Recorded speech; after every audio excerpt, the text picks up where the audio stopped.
Well, let's talk about what's really killing our economy here. The economy of a superpower, of the superpower of the world.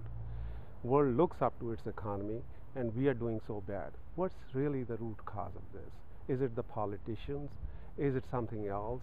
Is it some fundamental stuff which is wrong with it? Let's examine it for just a couple minutes here.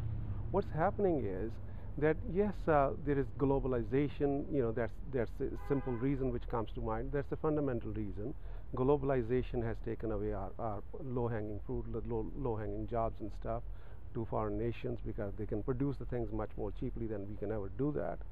And there is automation in the industry, the high technology that has helped us and that has hurt us in killing our jobs here.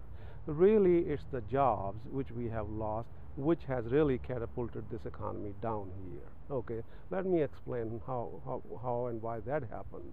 Maybe they'll shed some light on that. Okay, what happened is that once we export these jobs, we are losing our tax base, so we are putting that much less revenue to the government here, apart from people being unemployed on a personal level.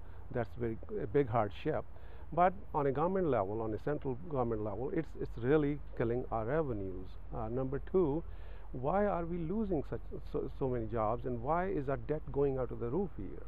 Well, there is a third factor, which is like the tectonic plates for the earthquake, to use this metaphor, and those are not readily visible factor, but that factor is really the healthcare costs here. Hard to believe. Okay, let me put this in perspective here a little bit. What happened is in 1970, 40 years ago from today, which is not a long time in the history of a nation, 40 years ago, when I came to this country, the costs were only $75 billion a year we were spending on the healthcare, total amount in this country.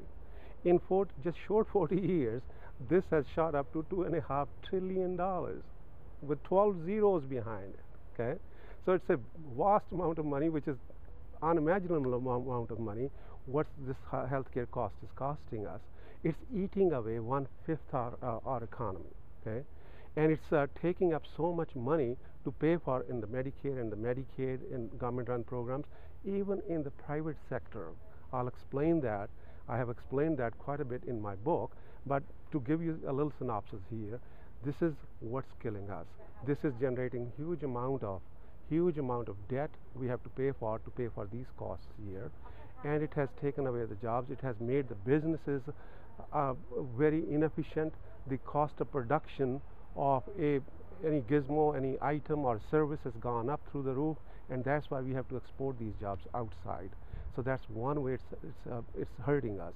The second way is that it's 50 million people can't afford the health insurance in this country, because it's so expensive now, and so it's a cycle which is feeding on itself. And now it's not going to stop at $2.5 trillion. It's the projected rates. Projected figures are, according to CBO, are at $4.5 trillion in just 8 years to 2019 from today. It's like a clockwork. They are increasing, doubling every 10 years. So we need to find a solution, and that's what I have endeavored to find a solution. If we can arrest the cost, these healthcare costs somehow, or reduce them, then we might have figured a way to stabilize our economy.